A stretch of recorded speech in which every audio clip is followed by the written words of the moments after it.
कानी बहू। किशोरी लाल जी की बेटी राघव की शादी की बात जगह जगह चल रही थी, लेकिन किशोरी लाल जी को कोई लड़की पसंद ही नहीं आती थी। और उसकी एक ही वजह थी, किशोरी लाल जी का लालची होना। उनको लड़की वालों से मोटा दहेज चाहिए था और इसी चक्कर में एक दिन वो एक बहुत पैसे वाले के घर अपने बेटे का रिश्ता लेकर पहुंचे। उस आदमी का नाम था ओम प्रकाश। देखिए किशोरी लाल जी, मेरी एक ही बेटी है और मेरी सारी संपत्ति जायदाद सब कुछ मेरी बेटी नैना का ही है। पापा, नाम से लगता है बहुत खूबसूरत होगी। कितना अच्छा नाम है ना, नैना। ओ, वैसे बात तो सही है आपकी। अब इतना पैसा है, जमीन जायदाद है, इकलौती बेटी, आप भी क्या करेंगे? सब कुछ उसे ही देंगे ना। बिल्कुल ठीक पहचाना आपने। बस बेटी की शादी और सारी जायदाद उसके नाम। पापा, बिना देखे हाँ कर दीजिए ना। इतना अच्छा रिश्ता फिर कहाँ मिलेगा? माला माल हो जाएंगे हम। मैं अपनी बेटी को बुलाता हूँ। अरे नहीं नहीं नहीं नहीं, आपकी बेटी का नाम नैना है, सुनकर ही लगता है बहुत सुंदर होगी। रहने दीजिए अंकल, मैं तो आपकी बेटी के नाम से इतना खुश हो गया हूँ कि उसे बिना देखे शादी करने को तैयार हूँ। अब तो मैं उसका चेहरा सीधे शादी के बाद ही देखूंगा। और इस तरह राघव नैना का चेहरा नहीं देखता और उससे शादी कर लेता है। शादी के बाद अपनी सुहाग रात पर जब राघव नैना का घूंघट उठाकर देखता है तो नैना की आंखें बंद थी। कितनी खूबसूरत हो तुम नैना, जरा अपनी आंखें खोलकर मेरी तरफ देखो तो सही। नहीं, मुझे शर्म आती है। मैंने तुम्हें शादी से पहले भी नहीं देखा, और अब अगर तुम आंखें खोलकर मुझे देखोगी भी नहीं तो मुझे अच्छा कैसे लगेगा? इससे पहले कि नैना अपनी आंखें खोलकर राघव की तरफ देखती, अचानक से लाइट चली गई और राघव नैना को पूरी तरह से देख भी नहीं पाया। अगली सुबह नैना राघव के लिए नाश्ता बनाकर लेकर आई। अरे ये क्या, आधा पराठा सीका हुआ है और आधा बिल्कुल कच्चा। ये तुमने क्या किया नैना? बहू, तुमने क्या आधा पराठा तवे से नीचे लटका कर रखा था, जो आधा सिका है और आधा कच्चा? मुझे जितना दिखेगा उतना ही तो सीखूंगी ना पापा जी। जहाँ जहाँ मुझे नजर आ रहा था वहाँ मैंने सीख लिया, जहाँ जहाँ नहीं दिखा वहाँ कच्चा रह गया होगा। इसका क्या मतलब है? ये कैसा मजाक कर रही है तुम? अरे बहू, तुमने इतना लंबा घूंघट क्यों लगाया हुआ है? देखो, हमारे घर में बहुओं को बेटी की तरह रखा जाता है, और फिर तुम तो इतना सारा माल लेकर आई हो। देखो, घूंघट डाल कर रखने की कोई जरूरत नहीं है। हाँ नैना, पापा जी ठीक कह रहे हैं, तुम तो आराम से रहो, अपना ही घर समझो। नैना अचानक से अपना घूंघट उठा लेती है।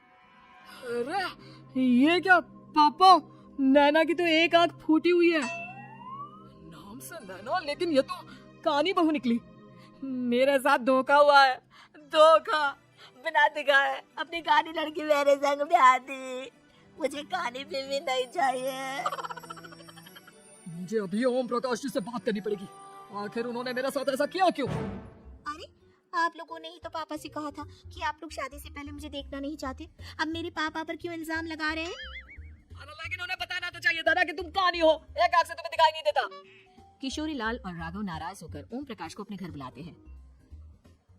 पापा जी, ये आपने क्या किया? शादी से पहले बताया क्यों नहीं कि नैना की आंखों में परेशानी है? अरे, आप ही ने तो लड़की देखने से मना कर दिया था। और लेकिन आप बता तो सकते थे। आपको तो हमारी बेटी की प्रॉपर्टी चाहिए थी, वो भी पूरी की पूरी। अब क्या हुआ अगर उसे आधा दिखाई देता है? प्रॉपर्टी तो आपको पूरी मिल गई ना। ये क्या बात हुई? मेरी शादी प्रॉपर्टी से नहीं, आपकी बेटी से हुई है। अब ये तो पहले सोचना चाहिए था, तब तो मेरी प्रॉपर्टी देखकर तुम्हारी जुबान लप लपा रही थी। लेकिन मैं कानी लड़की को अपनी बीवी बनाकर नहीं रख सकता। पापा, कुछ करिए ना आप। हाँ, करता हूँ। देखिए ओम प्रकाश जी, आप हमारे साथ ऐसा नहीं कर सकते। और तुम देखो, अगर तुमने मेरी बेटी से शादी तोड़ी ना, तो जो भी प्रॉपर्टी मैंने तुम्हें दी है वो तो पूरी की पूरी वापस ले ही लूंगा, और आधी प्रॉपर्टी तुम्हारी भी लूंगा। अरे, मेरी आधी प्रॉपर्टी भला क्यों लेंगे आप? इसलिए क्योंकि मेरी बेटी को आधा नजर आता है और उसकी नजर अभी तक तुम्हारी आधी जायदाद पर ही पड़ी है। अब तुम उसे घर से निकालोगे तो कुछ तो लेकर जाएगी ना। और अगर हम आपकी बेटी को अपने घर की बहू बनाकर रखे तो? तो तुम्हारी पूरी प्रॉपर्टी तुम्हारी ही रहेगी, और जो मैंने तुम्हें दिया है ना, उसमें से बस मैं आधा लेकर जाऊंगा। अरे, लेकिन अब आप अपनी दी हुई प्रॉपर्टी में से आधी वापस क्यों लेकर जाएंगे? अगर मैं आपकी बेटी को अपनी पत्नी बनाकर रखने को तैयार हूँ तो? इसलिए ताकि भविष्य में अगर तुम मेरी बेटी को धोखा दो तो उसके पास कुछ तो रहे जो पति का हो। वैसे मेरे पास तो बहुत कुछ है, लेकिन अपने पति की कोई निशानी तो उसके पास होनी चाहिए ना। अब अगर तुमने मेरी बेटी को कानी कहा तो तुम्हें प्रॉपर्टी भी कानी ही मिलेगी, पूरी नहीं। जमाए राजा। किशोरी लाल और राघव समझ चुके थे कि वो बुरी तरह फंस चुके हैं और अब उनके पास वहाँ से निकलने का कोई चारा नहीं है। अब समझ में आया ना, लालच बुरी बला होती है। एक तो तुम्हें प्रॉपर्टी मिली, ऊपर से बीवी मिली, उसमें तुम्हें नखरे भी दिखाने हैं। आए बड़ी, चुपचाप बैठो। कुछ दिनों के बाद नैना राघव की कार लेकर बाजार घूमने निकलती है और जब कार लेकर वापस आती है ये क्या, एक तरफ से मेरी गाड़ी पूरी खराब हो चुकी है। लगता है तुमने मेरी गाड़ी को किसी दूसरी गाड़ी के साथ एक्सीडेंट किया है। अरे अरे, कितना बड़ा नुकसान कर दिया तुमने बहू। वो क्या है ना पापा जी, मुझे एक आंख से दिखाई नहीं दे रहा था, सामने से गाड़ी आ रही थी। मुझे तो सिर्फ आधा ही दिखाई दिया और वो गाड़ी मेरी कार से रगड़ते हुए निकल गई। अब मैं क्या करूं बताओ? आप इसे ठीक कराने के पैसे कौन देगा, तुम्हारे पापा? तुमने मुझसे इस तरह से बात की? अभी रुको। नैना राघव की शिकायत ओम प्रकाश को कर देती है। देखो राघव, अब जो मेरी आधी प्रॉपर्टी तुम्हारे पास थी ना, उसमें से आधी और मैं लेकर जाऊंगा, क्योंकि तुमने मेरी बेटी को डांटा। अरे नहीं नहीं पापा जी, गलती हो गई, माफ कर दो। गलती की तो कोई गुंजाइश ही नहीं। अगली बार मेरी बेटी को डांटा तो बची हुई आधी में से आधी और ले जाऊंगा। लालच के चक्कर में हम दोनों ने बहुत बड़ी गलती कर दी बेटा। एक तो तुम्हें कानी बहू मिली और ऊपर से जो माल मिला वो भी काना।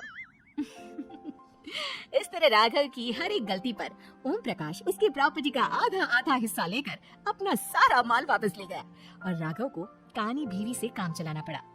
भाई लालच वाकई में बुरी बला है।